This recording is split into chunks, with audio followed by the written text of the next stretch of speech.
नमस्कार खबर ओडिया को आपण मानक बहुत बहुत स्वागत। दुर्गा पूजा 2025 हेले एथर नवरात्रि केते दिन पड़ुछि? पाखी आसिलानी शारदीय नवरात्रि आश्विन शुक्ल पक्षर प्रतिपदा तिथि एही नवरात्रि आरंभ होइताय। तेबे एथर नवरात्रि को सभिंक मनरे द्वंद्व रहिछि। केही केही एहा सेप्टेम्बर 22 तारिख रे आरंभ हेबो बोली कहउथिबा बेले आउ केही सेप्टेम्बर 23 तारिख रे हेबो बोली भाबुचंती। वास्तव में किंतु देखा गले सेप्टेम्बर 22 तारिख दिन अपराह्न 1:23 रु आरंभ हुई सेप्टेम्बर 23 तारिख दिन 2:55 पर्यंत चलिबो। एही कारणरू सेप्टेम्बर 22 तारिख रु शारदीय नवरात्रि आरंभ हेबो। आमे जानती जे अष्टमी एवं नवमी तिथि रे कन्या पूजन सहित शारदीय नवरात्रि शेष हुए, जहाँ साधकों को पूर्ण फल प्रदान करे एवं जीवन रे सुख एवं समृद्धि आनी थाए।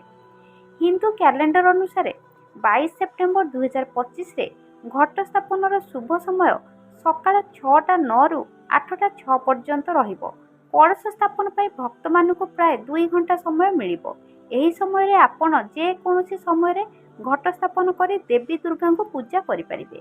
शारदीय नवरात्रि रो अष्टमी 29 सेप्टेम्बर संध्या 4:31 रु 30 सेप्टेम्बर संध्या 6:06 पर्यंत हेबो। अष्टमी तिथि कन्या पूजन सेप्टेम्बर 30 तारिख रे हेबो। सेहीपरि आश्विन शुक्ल पक्ष नवमी तिथि सेप्टेम्बर 30 तारिख संध्या 6:06 रे आरंभ हेबो एवं अक्टोबर 1 तारिख संध्या 7:01 रे शेष हेबो। एपरि परिस्थिति रे नवमी रो कन्या पूजन अक्टोबर 1 तारिख रे करा जिवो। एही कारणरू एवर्ष शारदीय नवरात्रि रे गोटिए नवरात्रि अधिक पड़ुछि। नवरात्रि 22 सेप्टेम्बर रे आरंभ होई 1 सेप्टेम्बर संध्या 7:01 रे शेष हेबो।